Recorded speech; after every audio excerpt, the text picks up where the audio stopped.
Today in the world of cannabis, lawmakers in Oregon push for wildfire relief funding for cannabis and hemp farms. New Jersey cannabis advocates released their first political ad, and researchers in California seek to answer the question, who cares about CBD and anxiety? It's Monday, September 28th, and this is your TRICHOMES Morning Buzz. Broadcasting live from the TRICHOMES.com studios in Southern California. It's time for your Morning Buzz. We bring you late-breaking news that keeps you up to date with what's happening in the cannabis industry. First up, listeners of The Buzz may remember that last week we shared a report that the Small Business Administration blocked access to federal disaster relief funding to wildfire-damaged cannabis and hemp farms in Oregon. Now, Cannabis Business Times reports that Oregon lawmakers have introduced a bill in Congress in an attempt to reverse that decision. The Small Business Disaster Relief Equity Act was presented by Oregon Senators Jeff Merkley and Ron Wyden, as well as State Representatives Earl Blumenauer and Peter DeFazio. The goal of the bill is to prevent the SBA and federal agencies from denying financial disaster relief to state-licensed cannabis operations. If approved, the bill would permit cannabis businesses to apply and receive relief funding for any disaster declared by the federal government as far back as January 1st, 2020.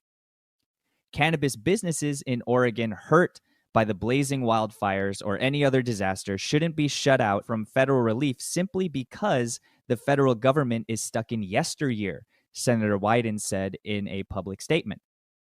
In another statement, Senator Merkley said, "Whether you're for or against state legal cannabis, we can all agree that families in all of our communities are struggling to keep the lights on and stay afloat during this turbulent time, and that they need and deserve support." Next, as polling indicates that New Jersey may be the next state to embrace full cannabis legalization, a group of advocacy organizations have launched their first advertisement geared towards passing the state's cannabis referendum during the November election. This, according to Marijuana Moment. The coalition of advocacy groups, known as NJ-CAN 2020, includes the ACLU New Jersey, NAACP, Drug Policy Alliance, New Jersey Cannabis Business Association, and the Law Enforcement Action Partnership. We're working day and night to set the record straight about why we need to vote yes this November to legalize marijuana and end unnecessary and racially disparate arrests and stop the waste of New Jersey's much-needed public resources, NJ-CAN 2020 campaign manager Axel Owen wrote in an email to supporters. A recent survey released by the New Jersey law firm Brock Eichler showed that 65% of likely voters in the state support cannabis legalization.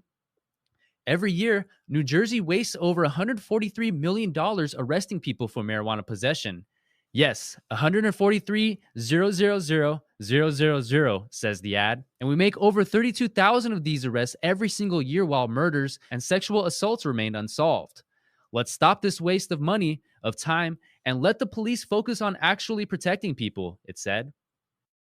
And finally, in an effort to assess the efficacy of cannabis and CBD in reducing symptoms of anxiety, the federally approved nonprofit Holistic Research and Education Foundation has announced its sponsorship of a first-of-its-kind study.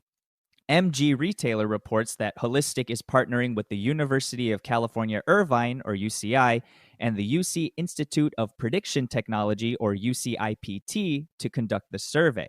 Called the Cannabinoid Anxiety Relief Education Study, or C.A.R.E.S, the survey will assess millions of individuals across the U.S. to better understand the role of CBD and other cannabinoids in reducing anxiety, insomnia, depression, and other mental health conditions.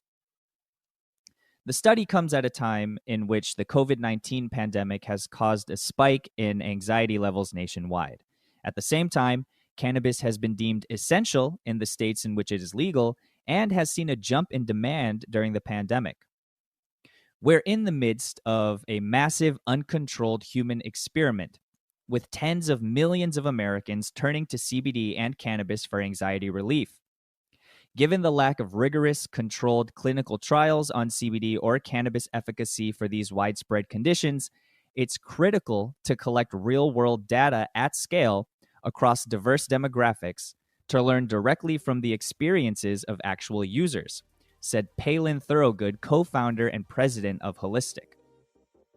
We're deeply appreciative of our generous donors and survey distribution partners for enabling this first-of-its-kind study with UCI and UCI-PT, and look forward to sharing what we expect will be invaluable findings on the therapeutic potential of cannabinoids for anxiety and insomnia.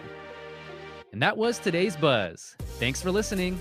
For more cannabis news and insights from industry professionals and a place to discuss these stories and others, visit TRICHOMES.com. And be sure to catch up with all of our other cannabis industry-related podcasts like Hash It Out, The High Ground, or Careers in Cannabis, wherever you get your podcasts. For TRICHOMES.com, I'm RJ Balde. And I'm David Fortin. Have a good one.